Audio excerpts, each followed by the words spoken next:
ഒരു മന്ത്രി ഇത് മനുഷ്യനിർമ്മിത ദുരന്തമാണെന്ന് പറയുന്നു, മറ്റൊരു മന്ത്രി ഇതിന്റെ വകുപ്പിന്റെ പ്രശ്നമല്ല വേറെ വകുപ്പാണെന്ന് പറയുന്നു, വേറൊരു മന്ത്രി ഇത് പഴയ സർക്കാരിന്റെ കുറ്റമാണെന്ന് പറയുന്നു, മുഖ്യമന്ത്രി ഇത് കരാറുകാരാണ് ഇതിന്റെ എല്ലാം കാരണം എന്ന് പറയുന്നു. ഇതൊക്കെ സമയമെടുത്ത് പറയേണ്ട കാര്യങ്ങളാണ്. മണ്ണ് എടുത്തു മാറ്റാൻ കരാറുകാരോട് പറഞ്ഞിട്ട് കരാറുകാർ ചെയ്തില്ല എന്ന വിഷമത്തിലാണ് മുഖ്യമന്ത്രി. ആ പരാതിയാണ് മുഖ്യമന്ത്രി പറഞ്ഞുകൊണ്ടിരിക്കുന്നത്. ഓരോ പൗരനും വിഷമം പറയാനുള്ള അല്ലെങ്കിൽ പരാതി പറയാനുള്ള ആ പരാതി കേൾക്കാനുള്ള ഒക്കെ ഉള്ള മനുഷ്യനാണ് മുഖ്യമന്ത്രി കസേരയിരിക്കുന്നയാൾ. അപ്പോൾ പരാതി പറയാൻ വേണ്ടി പോകുന്നവരുടെ മുമ്പിൽ അതിലും വലിയ പരാതിയാണ് മുഖ്യമന്ത്രി പറയുന്നത്.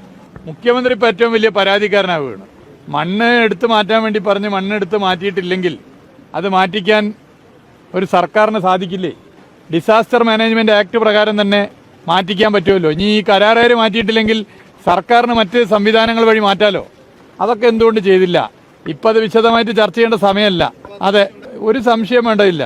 മനുഷ്യനിർമ്മിതം എന്ന് ഒരു മന്ത്രി തന്നെ പറയുകയാണ്. ഏത് മനുഷ്യക്കാരനാ?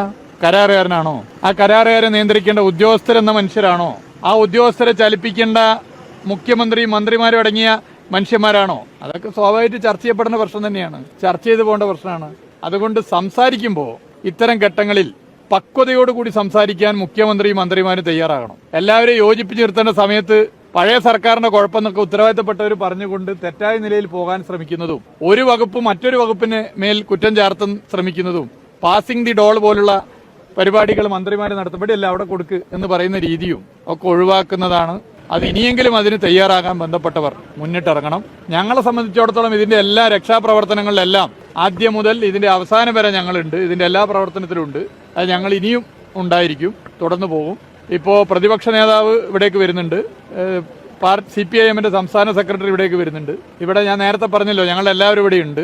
അപ്പൊ എല്ലാവരും യോജിപ്പിച്ചുകൊണ്ട് മുന്നോട്ട് പോകുന്നതിന്റെ ഭാഗമായി നിൽക്കേണ്ട മുഖ്യമന്ത്രിയും മന്ത്രിമാരും അതിന് തയ്യാറാവണം. സംസാരത്തിലൊക്കെ അത് പ്രത്യേകം ശ്രദ്ധിക്കണം, പ്രത്യേകം ശ്രദ്ധിച്ചു പോകണം.